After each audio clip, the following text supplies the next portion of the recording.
एक 200 मीटर लंबी रेलगाड़ी 20 मीटर प्रति सेकंड की चाल से चलते हुए प्लेटफॉर्म को 30 सेकंड में पार करती है, तो प्लेटफॉर्म की लंबाई ज्ञात करें।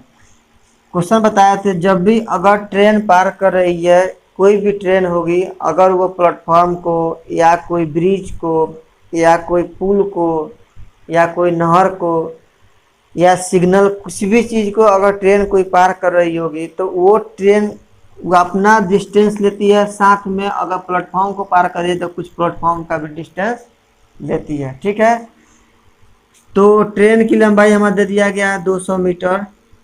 यहाँ देखिए नीचे 200 मीटर दिया है ट्रेन की लंबाई। आप देखिए क्वेश्चन में ऊपर दिया गया है 200 मीटर ट्रेन की लंबाई दिया गया है, प्लस ये जो ट्रेन चलेगी तो प्लेटफॉर्म की लंबाई भी लेगी। ठीक है, क्योंकि 200 मीटर ट्रेन और प्लेटफॉर्म के साथ गुजरती है, तो प्लेटफॉर्म की लंबाई अब ये हो गया पूरा क्या डिस्टेंस। ठीक है, ये ट्रेन चल रही है कितना 20 किलोमीटर प्रति घंटा के स्पीड से चल रही है, और ये ट्रेन पार कितने कर रही है 30 सेकंड में पार कर रही है। ये भी मीटर प्रति सेकंड, ये सेकंड में और ये मीटर में है, तो इसलिए क्वेश्चन जो आ जाएगा ये बराबर हो जाएगा। कैसे बराबर कर दिए, क्योंकि हम बार बार बोले हैं आपको डिस्टेंस बराबर क्या होता है स्पीड इनटू टाइम। तो ट्रेन की लंबाई 200 मीटर, ट्रेन जिस प्लेटफॉर्म को पार कर रही है, प्लेटफॉर्म ये प्लेटफॉर्म है, डिस्टेंस इक्वल टू स्पीड गुना टाइम। ठीक है, तो प्लेटफॉर्म की लंबाई क्या हो जाएगा 600 और ये 200 चल जाएगा इधर, तो 200। देखिए कोई भी क्वेश्चन जो होता है ना प्लेटफॉर्म टाइम एंड डिस्टेंस का कोई भी क्वेश्चन होता है बहुत आसान होता है। आप उसको किस तरह बनाते हैं, किस तरह समझते हैं, उस आप पर डिपेंड करता है। बहुत आसान होता है टाइम एंड डिस्टेंस का क्वेश्चन। केवल आपको एक ही फार्मूला याद रखता है, time and distance equal to speed गुना टाइम। इसी पर आपका जितना क्वेश्चन है लेंदी से लेंदी है, आसान से आसान क्वेश्चन आपका टेकल हो जाता है। वेतन का 20% बचत करता है। यदि उसकी मासिक खर्च 6,000 रुपया है, तो उसकी मासिक बचत क्या होगा।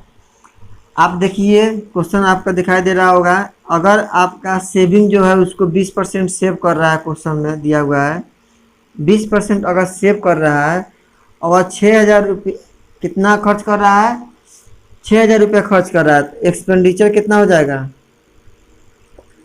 6,000 रुपया खर्च कर रहा है।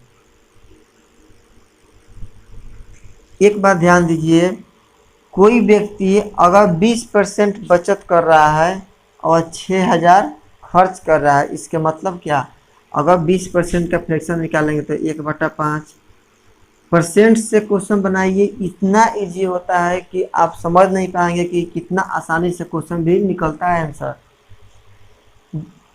तो 20% का फ्रैक्शन 1/5, अगर 5 अगर इसका इनकम लेते हैं या इसमें एक्सपेंडिचर कर रहा है, तो 5 एक्सपेंडिचर ले रहा है, तो एक क्या होगा सेविंग कर रहा होगा। ठीक है, या आप इस तरह से सोचिए, अगर इसको नहीं समझ में आ रहा है तो इस तरह सोचिए, अगर 100 किसी व्यक्ति का इनकम होगा तो 20 सेविंग हो रहा है, 20% सेविंग हो रहा है, तो 80% एक्सपेंडिचर हो रहा होगा। आपको बार बार बोलते हैं आप परसेंटेज के थ्रू जाइए, इस पर नहीं जाइए। तो एक अगर 5 इनकम होगा, अगर 5 इनकम है तो एक सेविंग हो रहा है, अर्थात 4 का क्या होगा एक्सपेंडिचर होगा। तो 4 यूनिट रिप्रेजेंट किसको करेगा 6,000 को, तो 1 यूनिट बराबर कितना हो जाएगा 1500। ठीक है, यही आपका राइट। क्यों, क्योंकि हाँ, तो 20% का फ्रैक्शन एक से भी होना था, 1 यूनिट के मांग 1500, तो 1500 हमारा राइट आंसर आ गया। ठीक है, अगला क्वेश्चन की ओर बढ़ते हैं। आप ऐसा भी निकालिए तो 80% बराबर निकलता है क्या, जैसे इससे आप निकाल चेक कर सकते हैं। देखिए 80% दिया है खर्च, तो 80% बराबर 6,000 रुपया, तो 1% बराबर 6,000/80। तो 20% सेव कर रहा है, तो 20% इजिकल टू क्या होगा 6000 बटा 80 गुना 20, 20 चौका 80, 4 से 15 आ गया 1500। किसी तरह बनाइए, आपका क्वेश्चन सेम आंसर आएगा। बशर्ते इस तरीके से आप बनाइएगा तो आपको टाइम की बचत होगी, अगर इस तरह से बनाइएगा तो आपका टाइम को बर्बाद करेगा और टाइम आपका खा जाएगा ऐसा ही। अगला क्वेश्चन देखिए और अगला क्वेश्चन पढ़िए आप क्या दिया है और बनाने का प्रयास जरूर कीजिए। अगला क्वेश्चन आपका इस प्रकार दिया गया है, एचसीएफ निकालना है 250, 260, 52 और 230। 250, 52, 230, 250, 52 और 230 देख रहे हैं। 260, 52 और 30, ठीक है। तो आपको एक बहुत आसान तरीका बताए थे, कल या परसों बताए होंगे। इक्वेशन के फॉर्म में दिया जाए या मान के फॉर्म में जब भी दिया जाए, एचसीएफ पूछ रहा है तो एचसीएफ मतलब क्या होता है हायर कॉमन फैक्टर। या तो इससे घटाइए, इससे घटाइए, फिर वो बैलेंस नीचे करते जाइए तो आपका आंसर आ जाएगा। यह बताया था सबसे आसान तरीका कि 3 या 4 नंबर दिया जाए तो उसमें सबसे छोटे नंबर उठा लीजिए। जैसे इसमें 52 है तो हम 52 लिख लिए, सबसे छोटा नंबर क्या है 52, ठीक है। या तो इस 52 को तोड़िए, आप ऑप्शन के अकॉर्डिंग जाइएगा, ठीक है। ऑप्शन में क्या दिया हुआ है तो सबसे छोटा नंबर उठाना है। ये 52 से देखना है ये दोनों में भाग लग रहा है कि ना। अगर ये डायरेक्ट 52 से भाग लग रहा है, जैसे 5 से इसमें लगेगा तो ये भाग लग रहा है, और इसमें देखेंगे तो 5 चौका, इसमें भाग लगाएंगे अगर ये तो कितना हो जाएगा। अगर भाग लग जाना चाहिए, भाग अगर लग जाएगा तो बुझिए आपका राइट आंसर हो जाएगा। अगर भाग नहीं लग रहा है तो आप उसको और ब्रेक कीजिए। 230 है, 230 में 52 से भाग देते हैं तो ये 26 हो जाएगा और ये 130, 5 से कट जाएगा, 530, 5 से कट जाएगा, अर्थात भाग लग रहा है। इसके मतलब क्या हो जाएगा, इसका एचसीएफ जो हो जाएगा 52 आंसर हो जाएगा, ठीक है। एचसीएफ क्या हो जाएगा इसका 52। अगर इससे इस दोनों में भाग नहीं लगता तो इसको और तोड़ते क्या, 2 गुना 26, 3 गुना, ठीक है। आइए अगला क्वेश्चन की ओर बढ़ते हैं। अगला क्वेश्चन आपका इस प्रकार दिया गया है, क्वेश्चन दिया गया है 0.13 गुना P square equal to 13। P का मान निकालना है, ठीक है। क्वेश्चन देख पा रहे होंगे। तो इसमें क्या करना है, कुछ नहीं है, बहुत आसान है। पी स्क्वायर इजिकल टू 13 बटा 0.13, दशमलव हटाएंगे 2 0, 13 से कटेगा ये 100 टाइम्स पी स्क्वायर बराबर क्या हो जाएगा 100। तो पी का मान क्या आ जाएगा 10। ध्यान दीजिए क्वेश्चन यहाँ पर जब भी पी स्क्वायर हटता है तो यहाँ प्लस माइनस के साथ आता है, तो निगेटिव तो नहीं होगा, प्लस हमेशा पॉजिटिव होगा। क्यों, आपका ऑप्शन देख लीजिएगा, जो भी है आपका राइट आंसर हो जाएगा, ठीक है।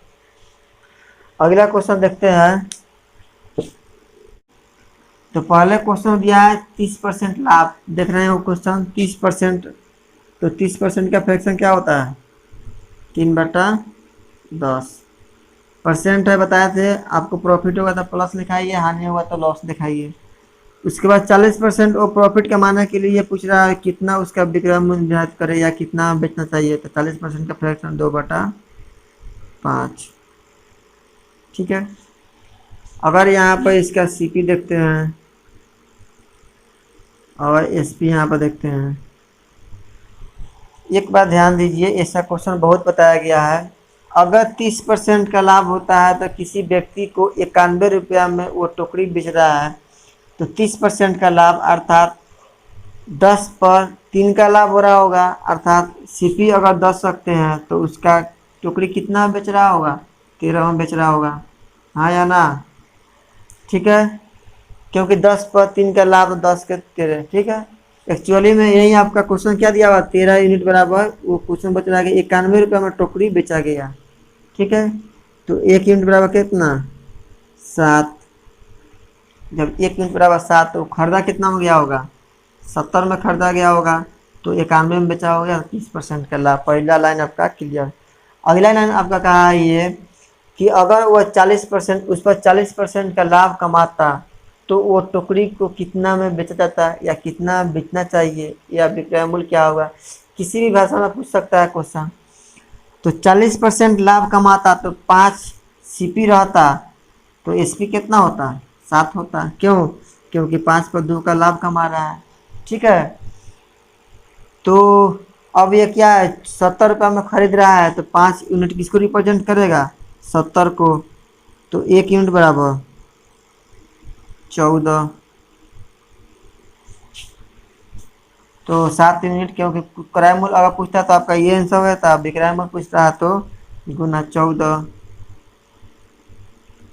बराबर 98 रुपया में। 98 रुपया में वह बेचेगा वो टोकरी को, तो उसको 40% का लाभ पूरा हो जाएगा। ठीक है, आइए अगला क्वेश्चन की ओर बढ़ते हैं। अगला क्वेश्चन देखिए और ध्यान से पढ़िए क्वेश्चन में, या 4 वर्षों में 7200 रुपया हो जाता है। तो ये बताइए पहले, प्रिंसिपल हमारा दिया गया है 6000 रुपया, टाइम दिया गया है इसमें 4 वर्ष,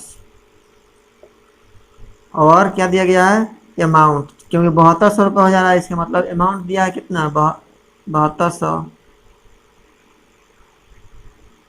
देखिए से लग रहा है कि ये साधारण ब्याज, साधारण का क्वेश्चन है, सिंपल इंटरेस्ट साधारण ब्याज। तो ये बताइए कि इसमें सिंपल इंटरेस्ट कितना हो जाएगा। 6000 रुपया कोई व्यक्ति जमा करा रहा है, 7200 रुपये उसको अमाउंट मिल रहा है, अर्थात 1200 रुपये उसका सिंपल इंटरेस्ट हो जाएगा, साधारण ब्याज। ठीक है, क्वेश्चन तो बन गया। आर निकालना है मात्र क्या, एस आई बराबर पी आर टी, तो 1200 इजकल टू 6000 गुना आर निकालना है, गुना टी कितना 4 वर्ष के लिए दिया गया है, बटा 100। बहुत आसान है, 2 जीरो से 2 जीरो, 1 जीरो से 1 जीरो, 20, 4 से कटेगा 5। आर बराबर क्या हो जाएगा, 5%, राइट आंसर हो जाएगा। ध्यान दीजिए, अगर ये क्वेश्चन चक्रवृद्धि ब्याज का भी हो सकता था, तो चक्रवृद्धि ब्याज क्या होता है, चक्रवृद्धि ब्याज हो जाएगा 1200। क्यों, क्योंकि प्रिंसिपल प्लस चक्रवृद्धि ब्याज या साधारण ब्याज बराबर 10, 18, 34, 66।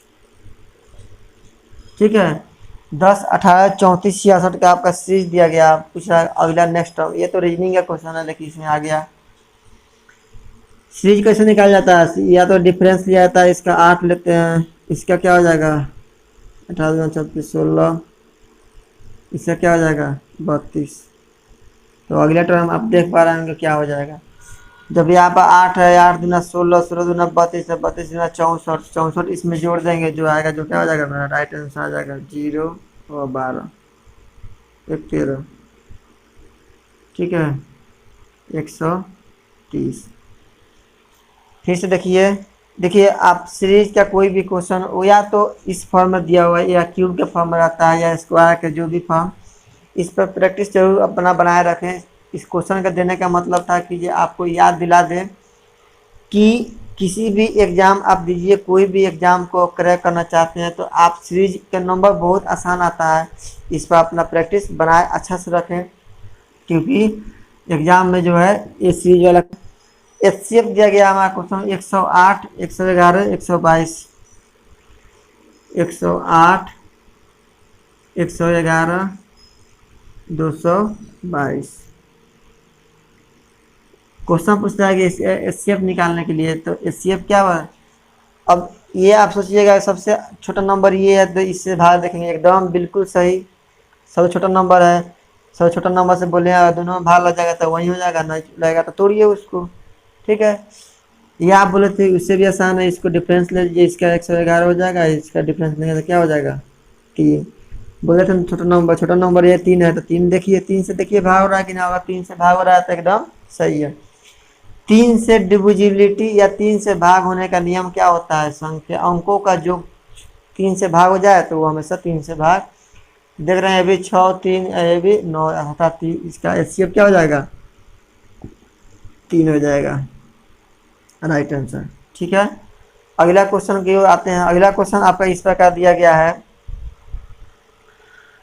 कौन सी संख्या 100 के 90% से 40 कम है? तो पहले 100 के 90% अर्थात 100 का 90% क्या होगा? 90 से 40% कम है। तो इसका 90 का 40% निकालेंगे। 90 का 40% क्या होता है? आप कभी ये नहीं लिखिए 90 का 40%, 2/5 लिखिए, आसानी से बन जाएगा 18, अर्थात क्या हो जाएगा? 36। तो क्या हो जाएगा? 100 कोई संख्या, यही ना संख्या है, अब -36 घटाएंगे तो क्या हो जाएगा? सॉरी, करा क्वेश्चन में कि कौन सी संख्या 100 के 90% से 40% कम है? अर्थात 90 से 36 घटाएंगे 4 5 54, इसका राइट आंसर हो जाएगा। ठीक है, आइए अगला क्वेश्चन की ओर बढ़ते हैं। अगला क्वेश्चन आपका इस प्रकार दिया गया है,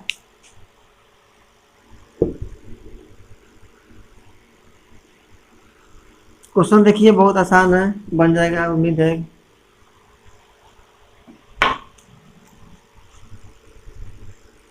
x/y = 3/4।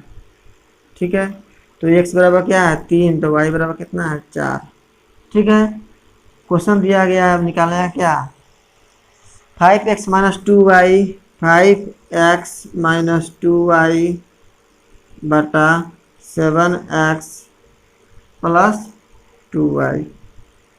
एक्स वाई के मान निकालना है, तो x का मान यहाँ रखेंगे तो 15 और इसका 4 8, तो 7 रुपये हो जाएगा, बटा इसका 3 रखेंगे तो 7 का 21 + 8 7/29, इसका राइट आंसर हो जाएगा। ठीक है, अगला क्वेश्चन की ओर बढ़ते हैं। अगला क्वेश्चन आपका इस प्रकार दिया गया है,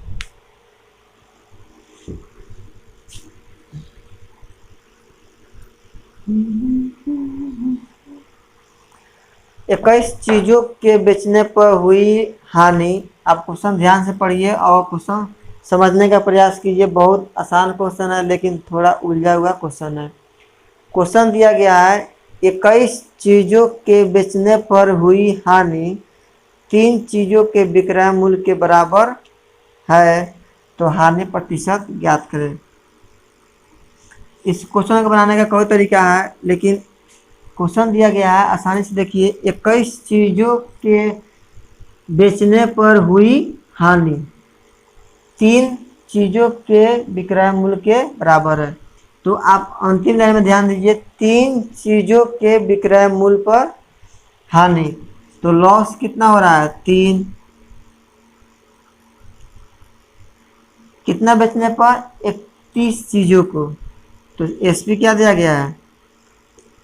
30। ठीक है, क्वेश्चन देखिए एक बार ध्यान से। 30 चीजों को बेचने पर, किसी वस्तु को 30 चीजों को बेचने पर हुई हानि 3%, 3 चीजों की बिक्री के विक्रय मूल्य के बराबर हानि है, तो हानि प्रतिशत ज्ञात करें, या जो भी है लाभ या हानि जो भी है। तो ये बताइए आप कि अगर किसी वस्तु को 30 रुपया में बेचा जा रहा है तो 3 रुपया की हानि होती है, अर्थात उसका सीपी खरीदा कितना में गया होगा? थोड़ा ध्यान से समझिए क्वेश्चन। आप अपने पे इमेजिन कीजिए बनाने का कि कैसे बनता है, क्योंकि ये तो दुकानदारी वाला बात है कि इतना खरीदा गया इतना बेचा गया। इसलिए आप क्वेश्चन, ऐसा क्वेश्चन तो हमेशा मुजबानी बनाइए, नहीं कि कॉपी पेन से। किसी व्यक्ति ने कोई सामान खरीदा तो 30 रुपया में हम उसको बेचे, तो हमको 3 रुपया का हानि हो गया, तो उसका खरीदे कितना में, खरीदे होंगे कितना में, सॉरी यहाँ 3 नहीं 21 चीज़ों का है। किसी व्यक्ति को 21 रुपया में चीज बेचा गया तो 3 रुपया का हानि अर्थात 24 रुपये में खरीदा हो गया। 24 रुपये में खरीदा होगा तो वह 3 रुपया के लॉस लेकर 21 रुपये में बेच रहा होगा। तो लॉस परसेंट होगा, हमेशा लॉस होगा, क्यों? क्योंकि लॉस परसेंट है तो लॉस परसेंट होगा।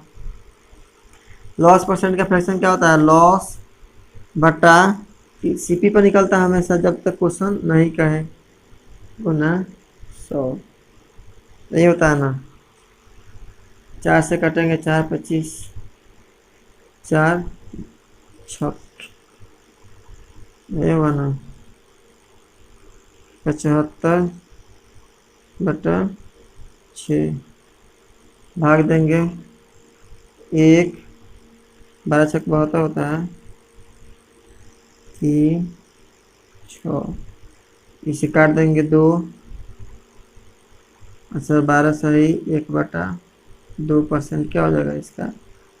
यहाँ पर काटे या यहीं पर काट सकते हैं, 3 से 25 और 2। ठीक है, आइए अगला क्वेश्चन की ओर बढ़ते हैं। अगला क्वेश्चन आपका इस प्रकार दिया गया है, यदि एक धन के प्रत्येक सिरे को 40% वृद्धि किया जाए तो पृष्ठ क्षेत्रफल में क्या वृद्धि होगा?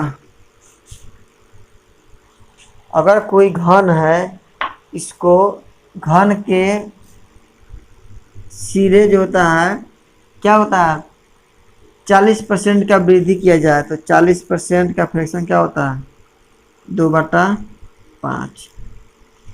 क्वेश्चन बोल रहा है इस तरह कि किसी घन के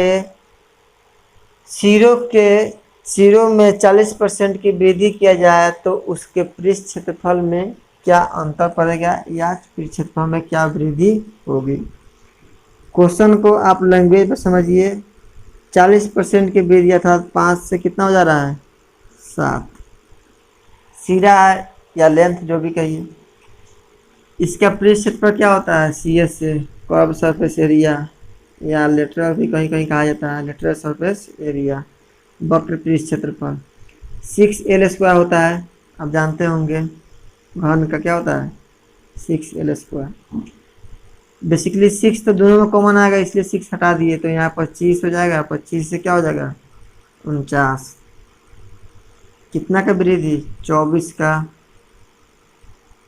कितना पर 25 पर। यहाँ पर क्वेश्चन आप समझने लायक बात एक है कि आप जब भी ऐसा क्वेश्चन बनाइए तो आप यहाँ समझिए जरूर, क्योंकि क्वेश्चन दिया जाता है अंतिम लाइन में कितने प्रतिशत क्षेत्रफल में वृद्धि हुई, या क्वेश्चन ऐसा कर दिया कि कितने प्रतिशत क्षेत्रफल में कमी हुई, तो यहाँ पर 25 नहीं 49 रखेंगे। क्यों?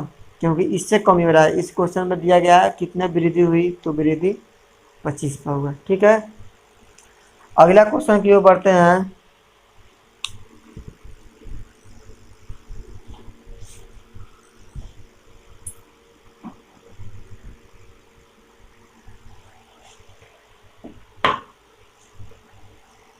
क्वेश्चन दिया गया आपका, क्वेश्चन ध्यान से दीजिए बोर्ड पर, हम पढ़ रहे हैं लैपटॉप में। यहाँ पर दिया गया A और B एक कार्य को 1200 रुपया में 1200 रुपया एक कार्य को 1200 रुपया में पूरा कर। अच्छा, A और B जो है किसी काम को जो है 1200 रुपया में लेने का ठेका लेते हैं, जितना में कर देंगे। ठीक है, A अकेला 15 दिन में तथा B अकेला 12 दिन में करता है, तब B का हिस्सा ज्ञात करें। मान लीजिए यहाँ पर A जो है और यहाँ पर B है, दोनों कितने रुपए में ठेका लिया करने का 1200 रुपये में ठेका ले लिया, इस काम को कर देंगे। ठीक है, ये जो है 15 दिन और B जो है 12 दिन ले रहा है काम करने का, तो यहाँ पर क्या हो जाएगा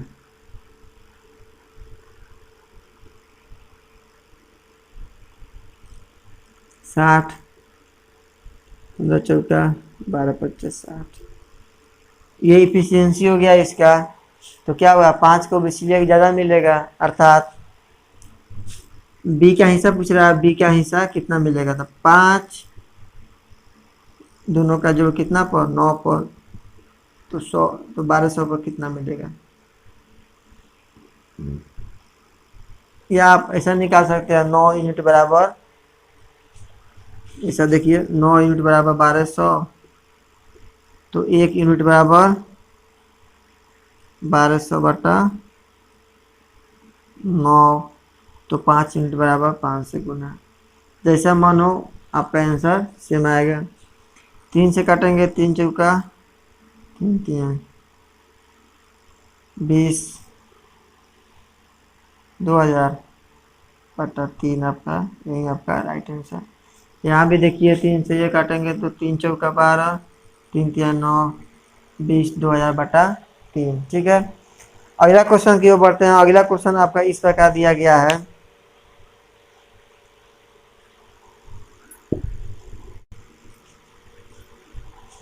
क्वेश्चन दिया गया 1.21 और 0.09 का 1.21 और 0.09 का मध्य समानुपात, मतलब मध्य अनुपात ज्ञात करो। तो मध्य अनुपात का क्या होता है, दो को तरीके हो। तो अगर ए बी को दिया गया है, ए बी अगर कोई पॉइंट नंबर दिया गया है तो इसके रेशियो प्रोपोर्शन में निकालते हैं क्या, मध्य समानुपाती, मतलब मिडिल अनुपात निकालते हैं क्या, रूट ए बी होता है। इसमें भी कुछ नहीं है। अगर 3 को होता है तो तीसरा समानुपात निकालने का नियम क्या होता है, B square by C, B square by A, और 4 को होता है तो बी सी बटा ए, जो भी है बहुत तरीका निकालने का। तो इसको 1.21 गुना 0.09, इसको दो तरीका है बनाने का। या तो आप इसका 11 का फैक्टर होता है तो इसको 11 लिखिए और इसको 3 लिखिए।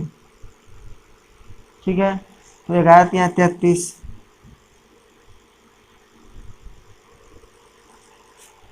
ठीक है, यहाँ पर 2 जीरो, यहाँ पर 2 जीरो, तो इसको आप गुना करना पड़ेगा। क्यों, क्योंकि गुना करेंगे तब पता चलेगा जी इसमें क्या होगा। इसका इसे, इसका 1 तो इसका 1, तो इसका इतना होना चाहिए, इसका एलसीएम इतना ही होना चाहिए। ठीक है, आइए अगला क्वेश्चन की ओर बढ़ते हैं। इसको गुना करके चेक कर लीजिएगा आप लोग कितना आ रहा है।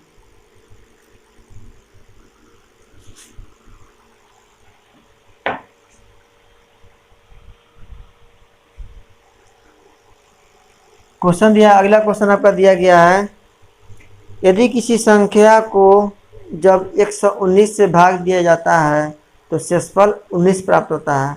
अगर उसी संख्या को 17 से भाग दिया जाए तो शेषफल क्या होगा। बताए थे ऐसा क्वेश्चन बहुत, कि अगर किसी संख्या को 119 से भाग दिया जाता है तो मान लीजिए यहाँ पर x, शेषफल क्या होगा, 19 प्राप्त होता है। अगर इसी संख्या को 17 से भाग दिया जाता है तो रिमाइंडर विल बी क्या होगा, रिमाइंडर क्या होगा इसका। तो ऐसा क्वेश्चन बताया था कि जब भी ऐसा संख्या आ जाए तो पहले ये संख्या से इसमें भाग दीजिए। अगर ये पूरी पूरी कटे तभी ये संख्या होगा, या अगर पूरी पूरी नहीं करता है अर्थात ये इसका आंसर क्या होगा, कांट बी डिटरमाइंड, इसका सोल्यूशन नहीं निकाला जा सकता है। ये इसे काटेंगे तो कट जाएगा, अर्थात 0 रिमाइंडर यहाँ पर आएगा, इसका कटेगा तो यहाँ पर 2 रिमाइंडर, तो इसका रिमाइंडर विल बी 2 आंसर। ठीक है, क्यों ऐसा होता है, क्योंकि आप जानते होइएगा एक फॉर्मूला लिखाए थे, भाज्य बराबर क्या होता है, भाजक गुना भागफल प्लस शेष, डिवाइड बराबर डिवाइजर गुना कोसेंट प्लस रिमाइंडर होता है। ठीक है, आइए अगला क्वेश्चन की ओर बढ़ते हैं। अगला क्वेश्चन आपका इस प्रकार से दिया गया है,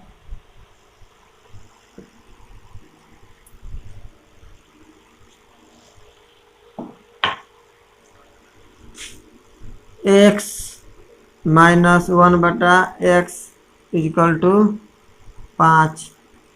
तो पूछ रहा है एक्स स्क्वायर प्लस 1 बटा एक्स स्क्वायर। बहुत आसान क्वेश्चन है, आप लोग बना लीजिएगा। क्या होता है, 25 और प्लस 2 बराबर 27। क्यों, क्योंकि माइनस यहाँ पर लगा हुआ है, इधर जाएगा तो प्लस हो जाएगा, इसलिए इसका आंसर दिया गया है। एक गांव है जिसमें 30% पुरुष है। गांव की पूरी जनसंख्या 6600 है, तो पुरुष की संख्या ज्ञात करें। सेम क्वेश्चन है, कौन सा इसके फर्स्ट वाला या दूसरा बताया था क्वेश्चन। 30% इसमें क्या है, पुरुष है, तो 30% का फ्रैक्शन 3/10, ये पुरुष है मतलब मैन। अगर टोटल जनसंख्या अगर 10 है, टोटल जनसंख्या टोटल पॉपुलेशन अगर 10 है, जिसमें से 3 जो है क्या है, पुरुष है, तो 7 कोई और होगा, महिला होगा या कुछ भी होगा। तो पुरुष की संख्या ज्ञात करना पूछ रहा है, तो 10 यूनिट क्या है, 10 टोटल जनसंख्या कितना है 6600, तो 10 यूनिट रिप्रेजेंट करेगा किसको, 6600 को। तो 1 यूनिट बराबर 660। तो पुरुष का पूछ रहा है, तो 3 यूनिट बराबर 18 के 8 19, इतना हो जाएगा। अगर कोई और जनसंख्या पूछता है, पुरुष हो या महिला, तो क्या निकालेंगे, 7 बचा तो 7 बराबर निकाल लेंगे 660। ठीक है, आइए अगला क्वेश्चन की ओर बढ़ते हैं। अगला क्वेश्चन आपका इस प्रकार दिया गया है, एक वस्तु की विक्रय मूल्य 9600 रुपया है, वस्तु पर 4% की छूट दी गई है, तो अंकित मूल्य ज्ञात करें। बहुत बहुत बहुत इम्पोर्टेंट। किसी वस्तु का विक्रय मूल्य 9600 रुपया है, अगर एसपी दिया हुआ है 9600 रुपया, ठीक है। मार्क प्राइस पूछ रहा है क्या होगा, 4% डिस्काउंट दिया गया, ठीक है, 4% डिस्काउंट। एक बात बताइए, मान लीजिए कि इसका अगर मानते हैं कि एक्स मार्क प्राइस होगा, ऐसे एक्स मानेंगे नहीं, इसको समझाने के लिए बता रहे हैं। मार्क प्राइस डिस्काउंट परसेंट किस पर निकलता है, हमेशा डिस्काउंट परसेंट अगर निकालने के प्रयास करें यहाँ पर, तो डिस्काउंट बटा एमपी पर निकलता है, एमपी गुना 100, ये इसका डिस्काउंट परसेंट होता है, ठीक है। अगर यहीं से हम एमपी निकाल लें, तो डिस्काउंट अब बता डिस्काउंट परसेंट हो जाएगा नीचा, ठीक है, उसको छोड़ दीजिए, भूल जाइए, एक्स को भूल जाइए, ये तो समझाने के लिए है।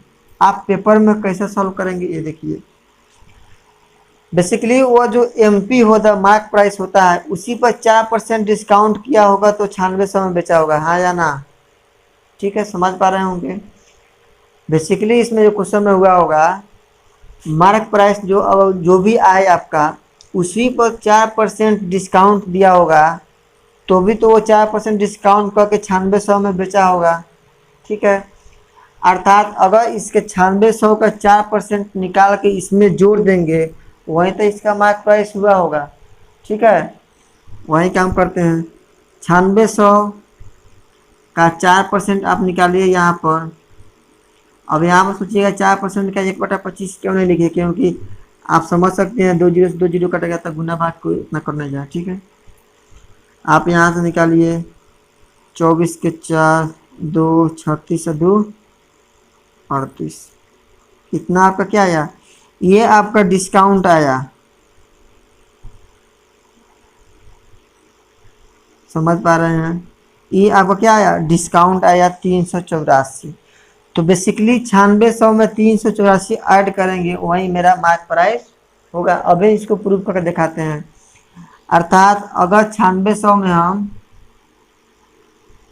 384 को जोड़ते हैं, तो क्या हो जाएगा, 9984। अब देखिए इसका प्रूफ कितना आसानी से निकल जाएगा।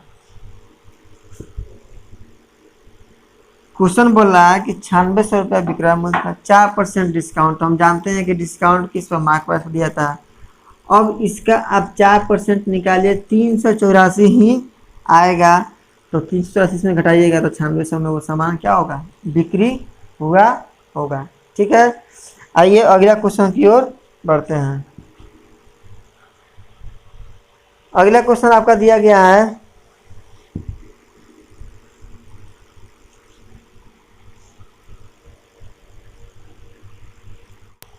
यदि किसी 3 क्रमागत विषम संख्याओं का योग 87 है, तो इसमें सबसे छोटी संख्या ज्ञात करें। जब भी ऐसा आपका क्वेश्चन आ जाए, यदि किसी 3 विषम क्रमागत संख्याओं का योग 87 या किसी 3 विषम क्रमागत संख्याओं का औसत 87, तो छोटी या बड़ी संख्या जो भी निकालना होगा, तो ये आप कभी भूल के नहीं करें कि जो x लेंगे, x+2 लेंगे, 1 लेंगे, x+3 लेंगे, ये आप नहीं लीजिए, या x लीजिए, 2x+1 लीजिए, या 2x-1, नहीं, ऐसा आप कभी नहीं बनाइए। ये तो आपका शॉर्ट एथी हो गया, लॉन्ग कट में हो गया, बहुत लंबा जाएगा। 87 है तो 87 लीजिए, 3 संख्याओं का है तो 3 से भाग कर दीजिए, आपका रिजल्ट क्या आ जाएगा? 3 से भाग करेंगे तो 3 दूना 6, 3 नवा 27, 29 आ गया। 3 क्रमागत विषम संख्या बुलाते, इस 29 के बाद विषम संख्या क्या आएगा? 31 आएगा। और 29 से पहले विषम संख्या क्या आ जाएगा? 27 आ जाएगा। अरे विषम संख्या क्या होता है? जिसमें 2 से भाग नहीं लगे, विषम संख्या। इसके बाद वाला 31 और इसके बाद पहले वाला 27। तो क्वेश्चन आपका पूछा गया है तो छोटी संख्या ज्ञात किया था, 27 आंसर इसका हो जाएगा। ऐसा एग्जाम में आपका क्वेश्चन बहुत आता है। किसी 5 लगातार सम संख्याओं का अगर कोई क्वेश्चन दिया जाए, किसी 5 लगातार सम संख्याओं का औसत 85 दे दिया है, मान लीजिए कोई 85 दिया है, 5 लगातार सम संख्याओं का औसत 85 दिया गया है, तो सबसे छोटी संख्या ज्ञात करें या सबसे बड़ी संख्या ज्ञात करें। कुछ नहीं करना है, 5 लगातार विषम सम संख्याओं का औसत 5 से भाग दीजिए, कितना आएगा? 17। 17 के बाद विषम संख्या क्या हो सकता है? 18 आ जाएगा। इसके बाद क्या? सम संख्या 20 आ जाएगा। और 16 से पहले सम संख्या क्या हो जाएगा? 17 से पहले 16 हो जाएगा। इससे पहले क्या हो जाएगा? 14। तो छोटी संख्या क्या हो जाएगा? 14। और बड़ी संख्या क्या हो जाएगा? 20। ऐसा आप क्वेश्चन को बनाइए, बहुत आसानी तरह से आपका क्वेश्चन टेकल हो रहा होगा। बहुत आसानी से आप इस क्वेश्चन को समझ पाइएगा, बना सकते हैं। ठीक है, आइए नेक्स्ट क्वेश्चन की ओर बढ़ते हैं। अगला क्वेश्चन आपका इस प्रकार दिया गया है, 5 से 20 अधिक है तो वो संख्या ज्ञात करें। क्वेश्चन दिया गया है, एक संख्या, मान लीजिए x कोई संख्या होगा, x कोई संख्या है, ये संख्या का 1/5 भाग से 20 अधिक है तो वो संख्या ज्ञात करें। एक संख्या है, किसी संख्या का 1/5 भाग से 20 अधिक है, तो क्या निकालेंगे? इधर x, इसको इधर लाएंगे तो x/5 = 20, 4x/5 = 20, कितना आ जाएगा? 5। तो x बराबर क्या हो जाएगा? 25। वही संख्या क्या हो जाएगा? 25 हो जाएगा। ठीक है, तो बस आज के लिए इतना ही रहने देते हैं। बहुत क्वेश्चन हो गया, नहीं गिने, 20 से ज़्यादा क्वेश्चन उम्मीद है कि बन गया होगा। अगर ये वीडियो आपको अच्छा लगे तो लाइक, सब्सक्राइब, शेयर जरूर करें, दोस्तों के पास शेयर करें कि उनका भी आपकी तरह एग्ज़ाम क्रैक करें और उनका भी नौकरी जरूर हो पाए। आप उनका नौकरी देने में बहुत मदद करेंगे, वो भी समझ पाएंगे कि कोई व्यक्ति मेरा भी हेल्प किया तो हम भी निकल पाए। वीडियो देखने के लिए बहुत बहुत धन्यवाद।